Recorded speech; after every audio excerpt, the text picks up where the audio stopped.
이제 그동안 몇 개월 동안 함께했던 빌립보서 강해, 오늘로써 빌립보서 마지막 날입니다.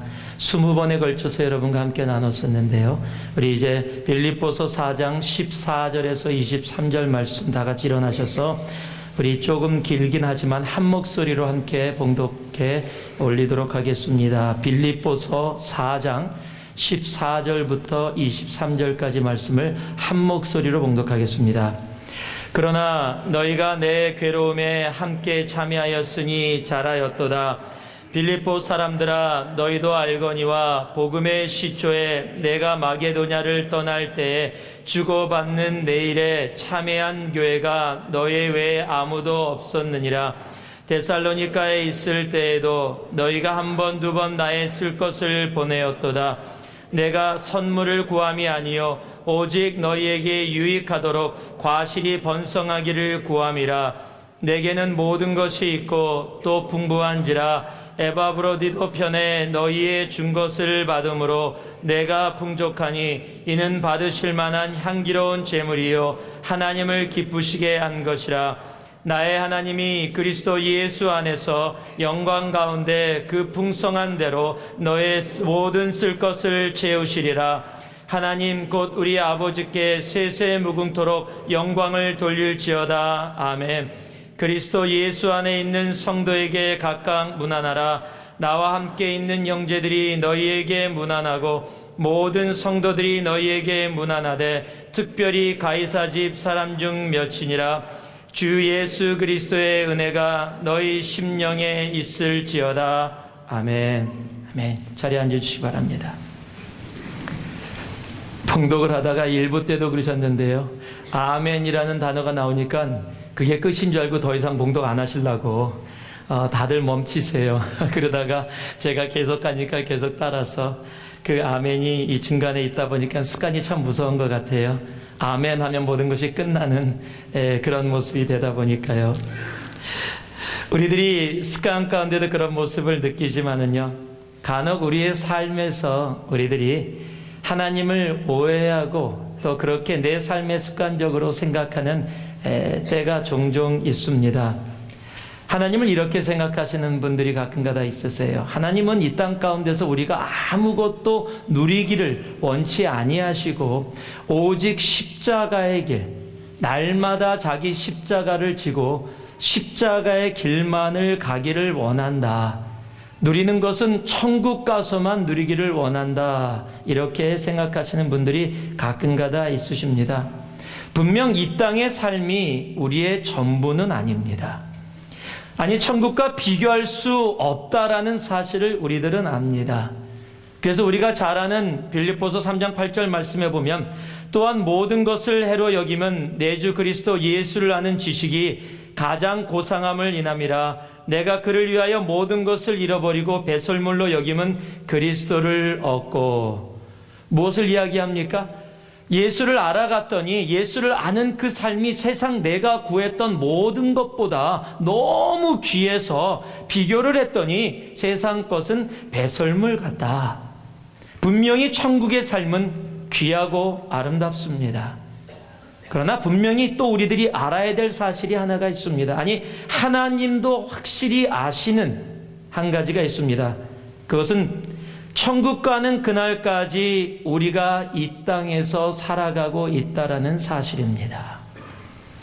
하나님이 우리가 이 땅에서 살아가야 되는 존재인 것을 아시고 이 땅에서 살아갈 필요에 대한 부분들을 하나님께서는 분명히 채워주십니다.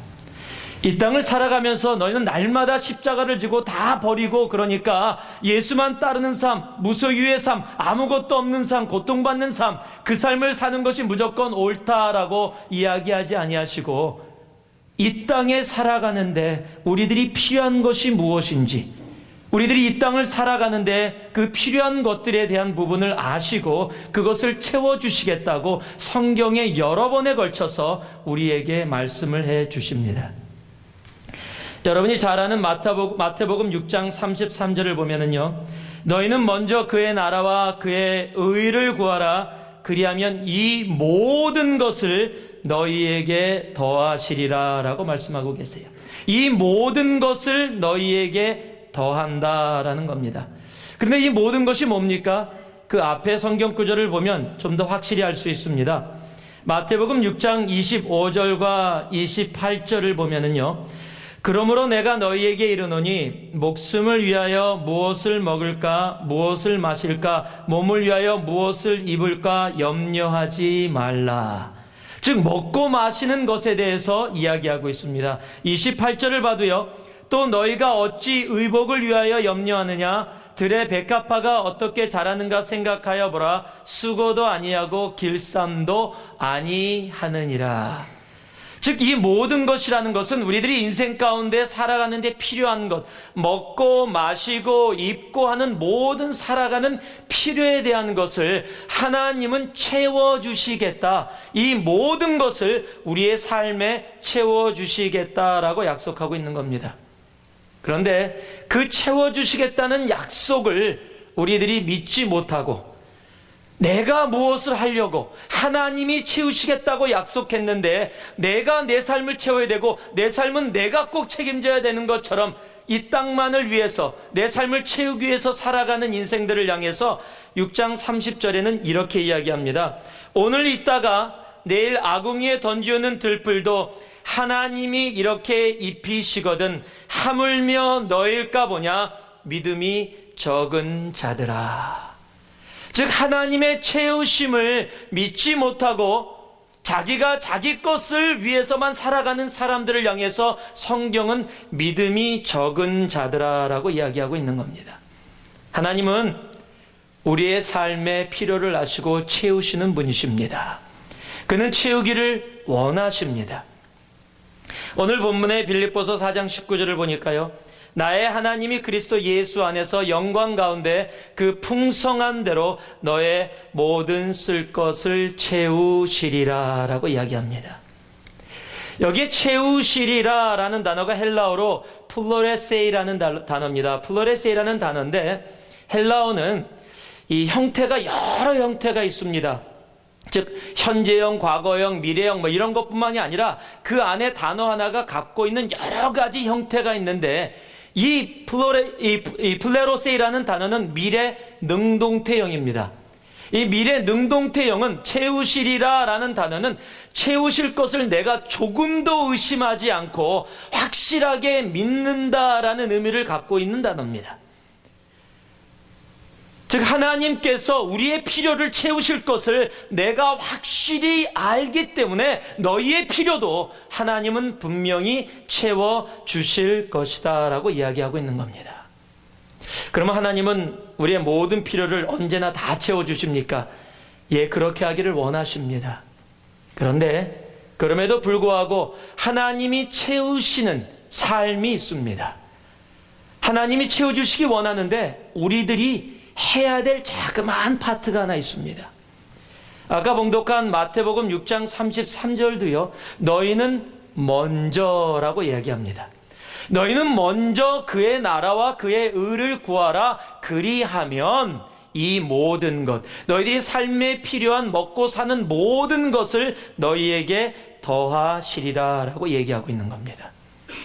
시편 81편 말씀을 보면은요. 10절에 나는 너를 애굽 땅에서 인도하여 낸 여호와 내 하나님이니 내 입을 넓게 열라. 내가 채우리라. 자, 우리에게 요구하는 것이 하나 계신데 그것이 뭐예요? 내 입을 넓게 열라라는 겁니다. 하나님은 채워주시기로 준비되어 계세요. 그런데 우리에게 원하시는 하나가 있는데, 자, 물을 들고 우리가 목이 말라서 우리가 물을 달라고 하는데 입을 닫고 있다면 물을 부어주셔도 그 물은 내 갈증을 해결할 수 없습니다. 흘러 넘쳐서 다른 곳으로 가버립니다. 그래서 채워주시는 하나님이 우리에게 원하시는 것은 내 입을 넓게 여는 겁니다. 내 입을 넓게 열 때 하나님의 채우심이 내 속에 체험되어지고 경험되어지고 그 채우심으로 살아갈 수 있게 되는 겁니다. 그런데 여러분 아세요? 이 시편 81편 10절 이 끝이 채우리라 하였으나 이렇게 끝나요. 이렇게 우리의 삶은 안 끝났으면 좋겠습니다. 우리가 입을 열어 하나님의 채우심을 우리의 삶 가운데 마음껏 누릴 수 있는 우리가 되어지기를 소망합니다. 그럼 하나님이 채우시는, 우리가 입을 크게 여는, 입을 넓게 여는 삶은 무엇인지 오늘 빌립보서 4장이 마무리가 되면서 우리들에게 그 삶을 이야기해 주고 있습니다. 하나님이 채우시는 삶, 그 삶은 어떠한 삶인가? 어떠한 삶에 하나님의 채우심이 나타나는가? 우리 14절 말씀 같이 다시 한번 봉독하겠습니다. 14절입니다. 함께 합니다. 그러나 너희가 내 괴로움에 함께 참여하였으니 잘하였도다. 한번 따라해 주시기 바랍니다. 행동하는 삶에 채우십니다. 하나님이 채우시는 삶은 행동이 있는 삶입니다. 세상은 말이 참 많습니다. 아니, 어떨 때는 말로 다 삽니다. 한국말에요, 이런 말 있죠. 말로는 뭘 못해. 말로라면은 우리나라 통일 벌써 옛날에 이루어졌고요. 말만이라면은 원수됐던 사람들 다 화해됐고요. 말만이라면은 모슬람 지역 전부 다 이미 벌써 복음화 다 됐습니다. 말만이라면은 벌써 세계 평화 다 이루어졌습니다. 말만이라면은 우리 모두 다 풍요롭게 원하는 삶 다 살 수 있을 겁니다.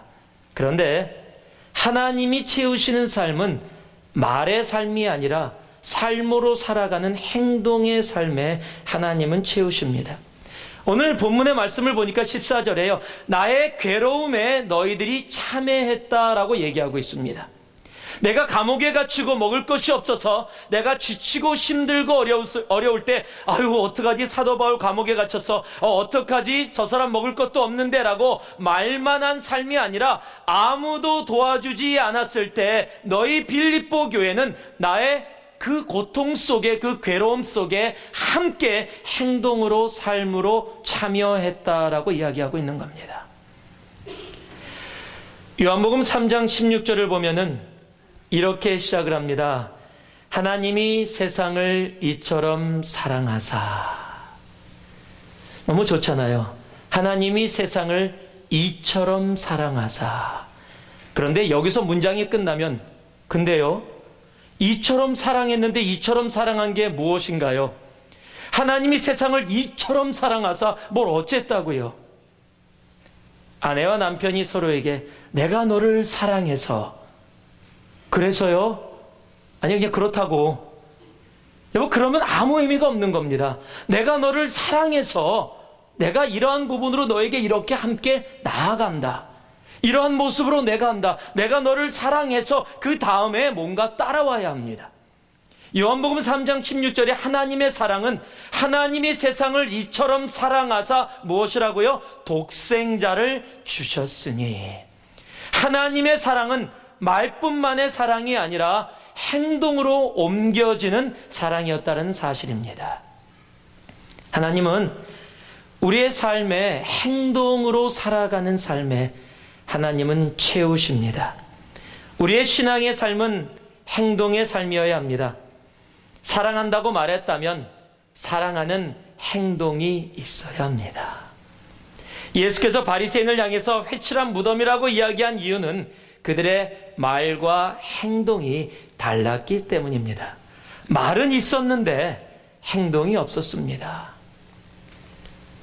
우리 기독교인들은 좋은 이야기들을 많이 듣습니다.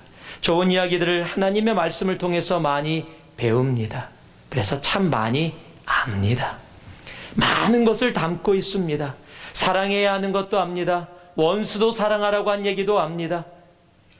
오리를 가달라면 심리를 가달라는 것도 압니다. 겉옷을 달라면 속옷까지 내주라는 것도 압니다. 오른밤을 맞으면 왼밤도 내밀라는 것도 다 압니다. 그리고 다 배우고 다 이야기합니다. 그러나 내가 알고 말하는 것과 내가 살아가는 것은 다른 것입니다. 하나님은 그러기에 내 고난에 참여한 빌립보 교회를 향해서 기뻐하시고 그들을 향해서 하나님이 그리스도 영광 가운데 풍성한 대로 너의 모든 쓸 것을 다 채우시겠다고 약속해 주시는 겁니다. 우리의 삶이 입술에만 담기는 삶이 아니라 행동으로 옮겨지는 삶이 되기를 소망합니다. 특히 다른 사람의 고통과 아픔을 더 이해하고 그 삶 속에 함께 나아가는 우리가 되기를 소망합니다. 부모는 자녀들의 아픔을 이해할 수 있는 부모가 되기를 바랍니다. 자녀는 부모의 고통과 아픔을 이해할 수 있는 자녀가 되기를 바랍니다. 남편은 아내를, 아내는 남편을, 형제는 자매를, 자매는 형제를, 목사는 성도를, 성도는 목사를, 서로 그 자리에 들어가 그들의 괴로움과 고통과 아픔에 함께 동참하고 함께 참여하는 삶. 하나님은 그 삶을 기쁘게 받으시고 그 삶 가운데 모든 쓸 것을 풍성한 대로 채우십니다. 히브리서 13장 3절을 보니까요, 자기도 함께 갇힌 것 같이 갇힌 자를 생각하고 자기도 몸을 가졌은 즉 학대받는 자를 생각하라. 갇히지 않았습니다. 그런데 갇힌 자처럼 생각하고 살아가고, 학대받지 않았는데 학대받는 자들의 아픔을 느끼면서 그렇게 살아가라라고 성경은 분명히 이야기하고 있습니다. 우리의 삶은 나를 뛰어넘어 내 주위에 지치고 힘들고 아프고 고통받는 사람들, 아니 나 위에 다른 사람들이 삶 속에서 겪어가는 힘듦과 어려움의 삶에 함께 동참하는 그러한 삶이어야 합니다.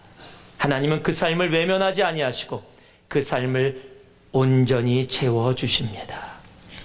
오래전에 있었던 일이라서 여러분들이 이미 다 알고 계실지 모르겠습니다.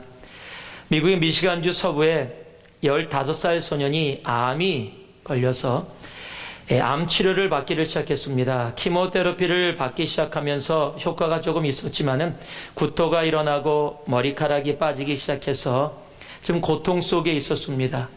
어느 정도 조금 나아져서 이제 다시 학교에 등교해서 공부를 지속하면서 치료를 받기 시작하려고 하는데, 학교 가려는데 아이가 학교 가길 싫어하는 거예요.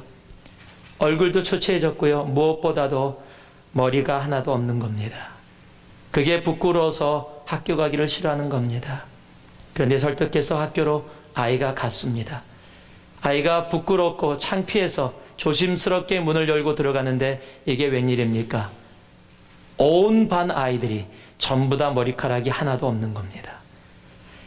아이가 머리가 다 빠져서 학교 오는 거 힘들고 부끄러울까 봐 자기네들이 자신들의 머리를, 여러분 어렸을 때 15이면요 무수 한 통 쓰는 나이입니다.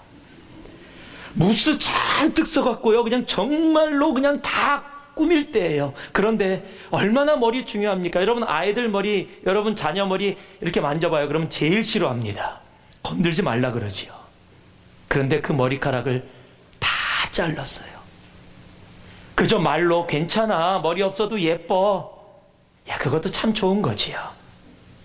그런데 자신들도 그 머리카락을 다 자름으로 그 아이의 고통에 함께 행동으로 참여한 겁니다. 하나님은 그 삶을 기뻐 받으십니다. 하나님이 원하시는 채우시는 삶, 하나님의 채우심이 풍성하게 나타나는 삶은 바로 내 주위의 사람들의 괴로움을, 아픔을, 고통을, 슬픔을, 어려움을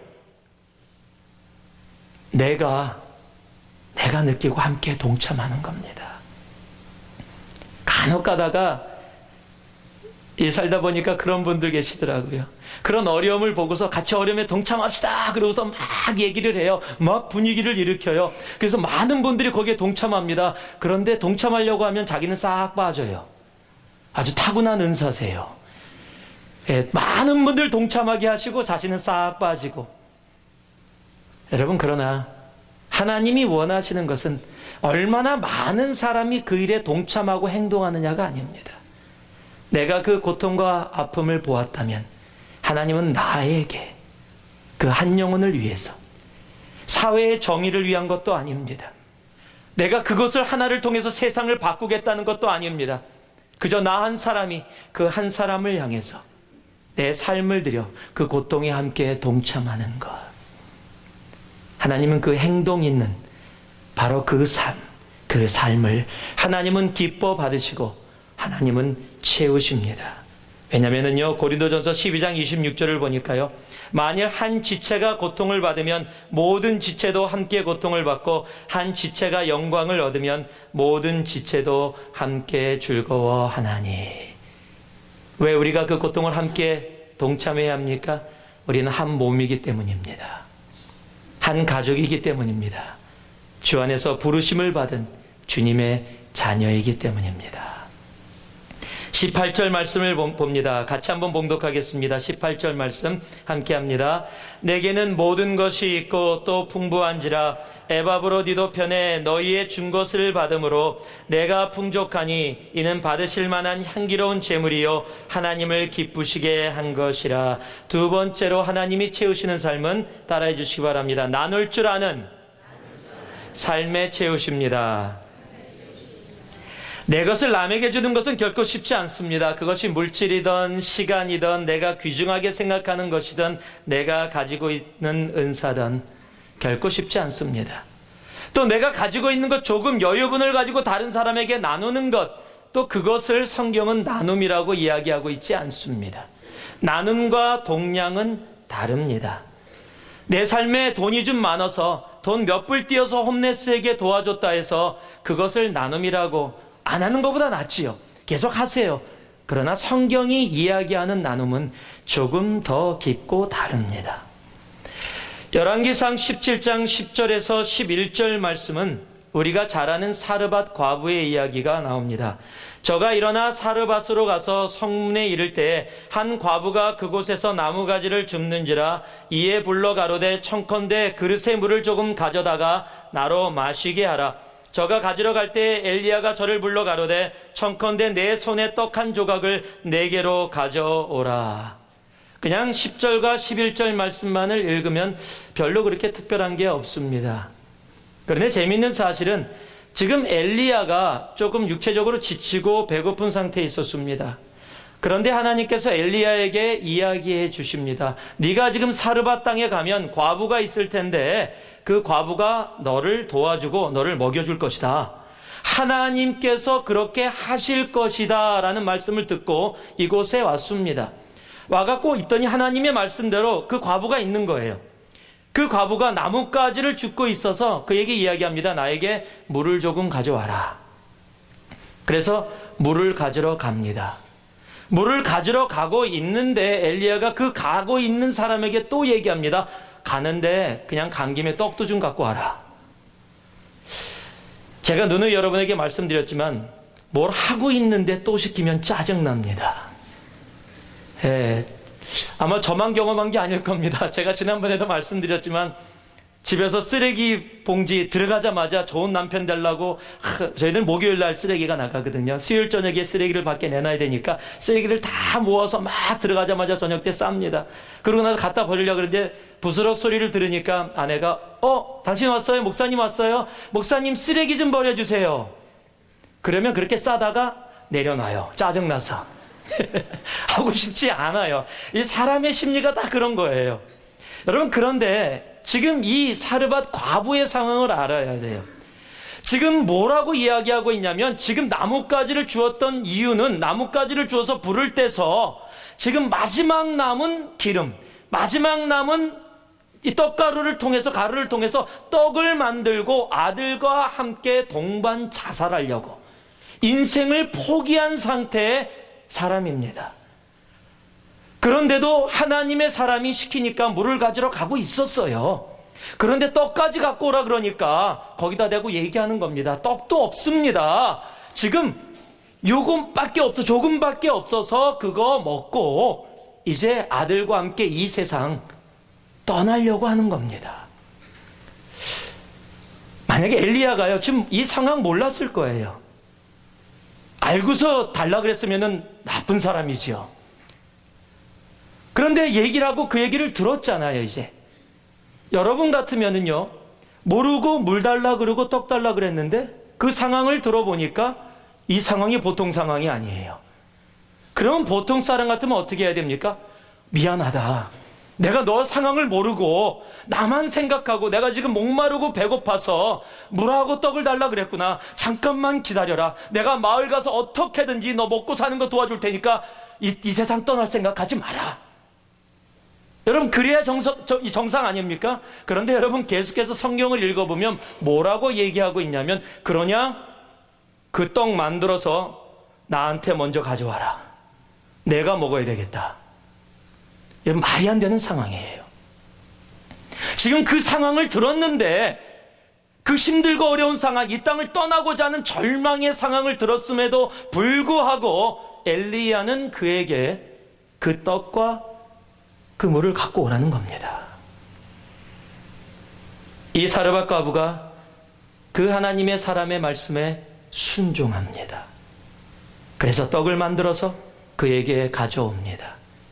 그리고 16절에 보면요, 너무도 기가 막힌 결과가 적혀 있습니다. 그 기름병과 그 통의 가루가 다하지 아니하고 병의 기름이 없어지지 아니하니라.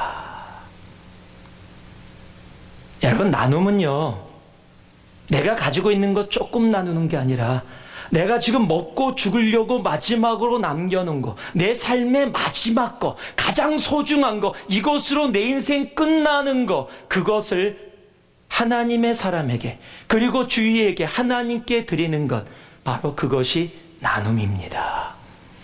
나눔은 내가 가진 시간 조금 띄워줬어. 내가 가지고 있는 물질 여유분이 있어서 조금 나눴어. 내가 가지고 있는 은사 조금 다른 사람에게 도와줬어 하는 것이 나눔이 아닙니다. 하나님은 그 나눔을 그냥 놔두지 아니하시고 어떻게 하셨습니까? 평생토록 그 기름병과 그 통에는 가루와 기름이 멈추지 않았다는 사실입니다. 우리의 나눔, 내 가장 소중한 것을 포기할 줄 아는 것, 나의 가장 귀중한 것으로 나눌 줄 아는 것, 여러분, 그것이 성경이 이야기하는 나눔입니다. 여러분, 빌립보 교회가 많이 갖고 있어서 모든 것이 넉넉해서 그래서 사도 바울과 나눈 것이 아닙니다. 없는 중에, 우리도 힘들고 고통받는 중에 자신의 것을 띄어서 내가 이것이 없으면 나도 고통받고 힘들 수밖에 없지만은 더 고통받는 사람을 위해서 함께 나누는 것, 여러분, 그 나눔에 하나님의 채우심이 있는 겁니다. 이 이야기도 여러분이 잘 아는 이야기일 줄로 믿습니다. 7살 난 오빠가 교통사고를 당했습니다. 그리고 병원에 급히 왔는데 수술을 해야 되는데 피가 모자른 겁니다. 가족들을 봤더니 5살 난 어린 동생이 피가 오빠하고 같은 혈액형인 겁니다. 그래서 엄마가 아이에게 다가갔습니다. 오빠가 지금 수술을 받고 해야 되는데 피가 모자른단다. 피를 너만이 줄 수 있는데 이 피를 오빠에게 나누어 줄 수 있겠니? 그랬더니 5살짜리 여자의 동생이 잠시 생각하더니 끄떡끄떡합니다.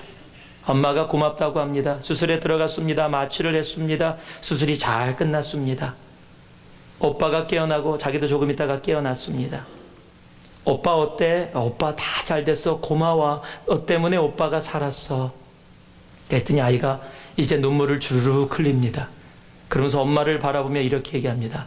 엄마, 그러면 나 이제 언제 죽어?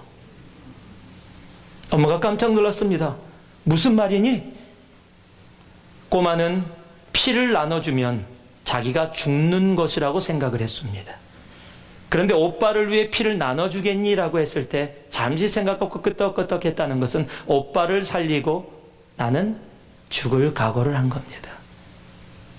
엄마가 이야기합니다. 아니야, 너 죽지 않아. 엄마가 그 아이를 붙잡고 한없이 웁니다. 너무 고마워서, 너무 사랑스러워서. 여러분, 하나님도 동일하십니다. 아니, 주님께서는 그 피를 흘리시고 우리를 위해서 십자가에서 돌아가셨습니다. 그는 그의 생명을 우리에게 나누어 주셨습니다. 하나님이신 예수님이 그의 피를 흘리심으로 우리를 향해 그의 생명을 나눠주셨다면 우리도 우리의 생명, 우리가 가진 것, 하나님의 나라를 위해, 하나님이 사랑한 하나님의 자녀들과 백성들을 위해 나누어 줄 수 있는 사람이어야 합니다. 하나님은 그 나누어 줌을 기뻐 받으십니다. 그리고 그 기뻐하심에 우리의 삶에 하늘의 것으로 채워주시는 것입니다. 나누는 삶이 되기를 바랍니다. 하나님 앞에 그리고 주위의 사람들에게 우리가 가진 모든 것으로 더더욱 나누면서 나아갈 때 하나님은 우리의 삶을 채우시는, 바로 채우시는 하나님이십니다. 마지막으로요, 19절 말씀입니다. 같이 한번 봉독해 올리겠습니다. 19절. 나의 하나님이 그리스도 예수 안에서 영광 가운데 그 풍성한 대로 너의 모든 쓸 것을 채우시리라. 마지막으로는요, 하나님이 채우시는 삶은 이런 삶입니다. 한번 따라해 주세요. 축복하는 삶에 채우십니다. 한국말에요, 이런 말이 있습니다. 사촌이 땅을 사면 배가 아프다. 왜 사촌이 땅을 사면 배가 아프지요? 남이 잘 되는 거 잘 보지 못한다라는 거죠. 그래서 우리들도 배 아프면 농담하죠. 너 사촌이 땅 샀니? 간혹가다 그렇게 농담으로 얘기할 정도로 그럽니다. 우리가 가끔가다 이런 얘기하죠. 잘 되다가 갑자기 어떤 어려움이 있어서 비즈니스나 어떤 삶이나 이런 것이 좀 힘들어지고 어려워지면 거봐 내가 그럴 줄 알았어. 내가 뭐라 그랬어? 처음 시작할 때부터 좀 그렇더라. 참 우리들은 그런 이야기들을 간혹 자주 솔직히 합니다. 다른 사람이 잘 되는 것을 잘 보지 못합니다. 특히 사랑하는 사람이 잘 되는 것은 그래도 좀 봐줄 수 있는데, 내가 싫어하는 사람, 나를 싫어하는 사람, 나하고 관계가 좋지 않은 사람들이 잘 되는 것을 보면은 괜히 기분 나빠져요. 우울한 사람 얼굴 보면은 자기 삶에 우울한 게 아니에요. 남이 잘 된 것 때문에 우울해요. 그런 사람들 여러분 종종 봅니다. 그런데 성경은 뭐라고 이야기하고 있냐면요, 잠언 25장 21절에 보니까요, 내 원수가 배고프거든 식물을 먹이고 목말라 하거든 물을 마시우라. 원수가 배고파하면 밥 주고 목말라 하면 물을 줘라. 축복하라는 겁니다. 그들을 채우라는 겁니다. 그런데 그 이유가 있습니다. 22절에 보니까요, 여호와께서는 내게 상을 주시리라. 여러분, 성경에서 다른 사람을 축복하라는 이유는 아주 간단합니다. 내가 축복받게 하기 위해서입니다. 하나님은 축복하는 자를 축복하십니다. 그럼 거꾸로 얘기하면요, 저주하는 자는 저주하십니다. 그게 하나님의 진리예요. 내 입술에 축복이 담겨 있으면 그 축복이 나를 축복합니다. 내 입에 미움이 담겨 있으면 그 미움과 저주가 나를 미워하고 저주하게 되는 것이 성경의 원리입니다. 그래서 하나님 우리를 너무 사랑하셔서 우리가 축복받기를 원하세요. 베드로전서 3장 9절을 보니까요, 악을 악으로 욕을 욕으로 갚지 말고 도리어 복을 빌라. 이를 위하여 너희가 부르심을 입었으니 이는 복을 유업으로 받게 하려 하심이라. 악을 악으로 갚지 말고 욕을 욕으로 갚지 말고 도리어 복을 빌라. 나를 욕하는 사람이 있으면 축복합니다. I bless you. 나를 미워하는 사람을 보면은요, 하나님의 축복이 당신과 함께 하기를 바랍니다. 여러분, 그래야 내가 복을 받는 거예요. 여러분 주위에 미워하는 사람 많으십니까? 여러분들 싫어하시는 분들 많으세요? 엄청 복이 많은 거예요. 축복 많이 받을 수 있는 아주 좋은 기회입니다. 여러분 주위에 여러분을 힘들게 하는 분들이 많으세요? 할렐루야 외치셔야 돼요. 예, 할렐루야.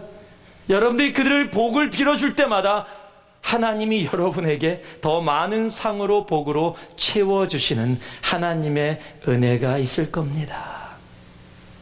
쉽지 않지요. 어렵습니다. 저에게 욕을 하는 사람에게 어떻게 복을 빌 수가 있겠습니까?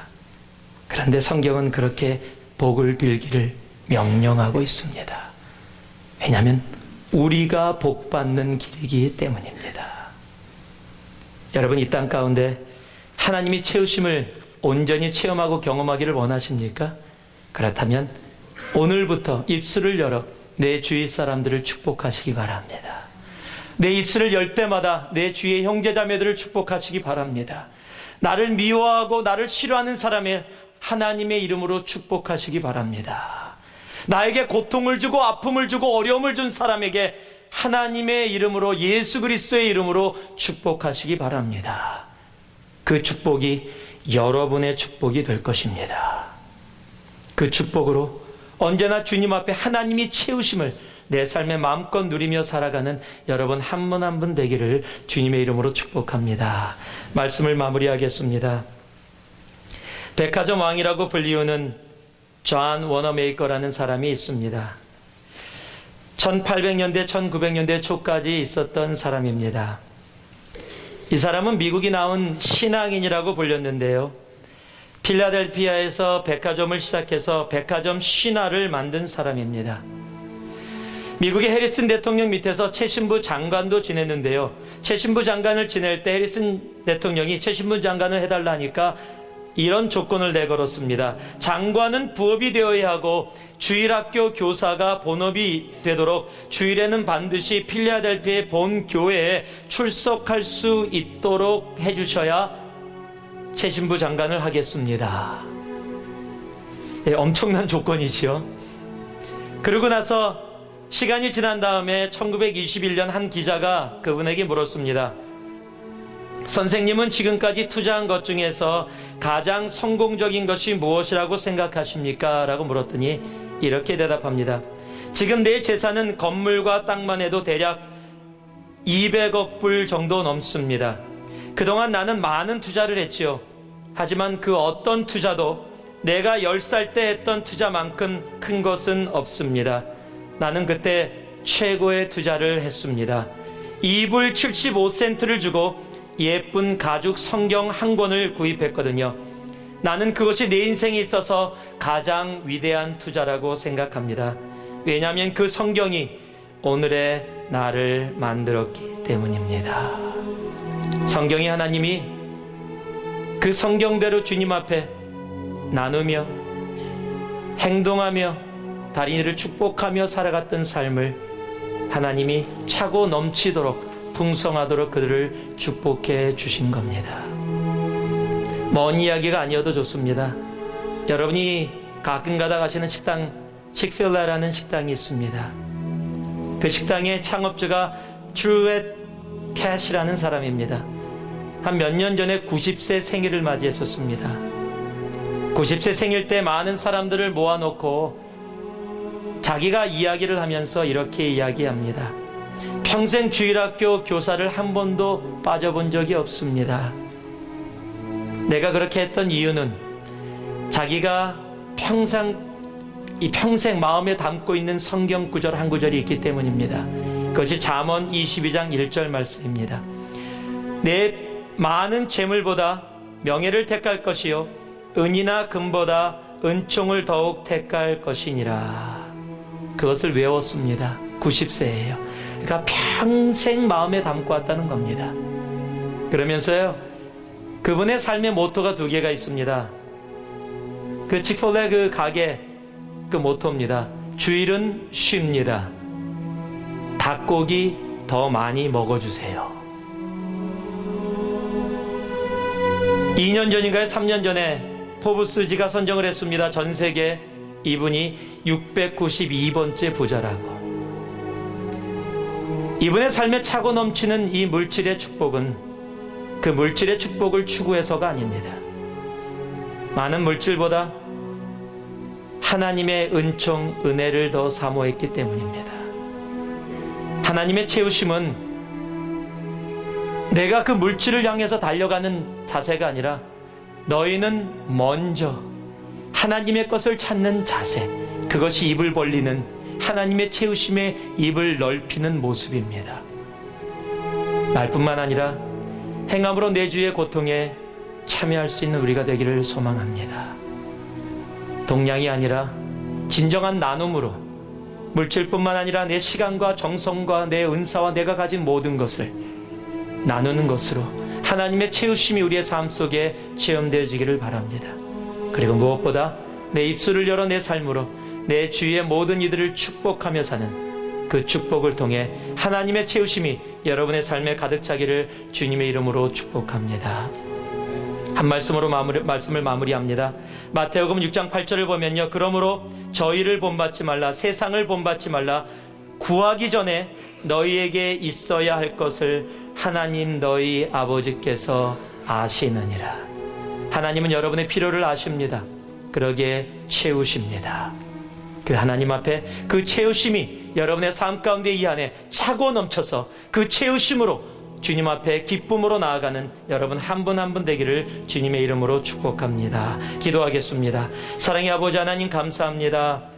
우리를 채우시는 하나님, 우리의 필요를 아시는 하나님 앞에 하나님, 우리의 모든 것을 드려 하나님이 기뻐하시는 그 삶, 내 입을 넓게 여는 그 삶으로 나아가는 우리들 되어지도록 하나님이여, 오늘도 이 자리에 주님 앞에 나와 예배하는 새누리 공동체 한 분 한 분 모두 위에 주님 임하여 주시옵소서. 감사드리며 예수님 이름으로 기도 올리옵나이다. 아멘.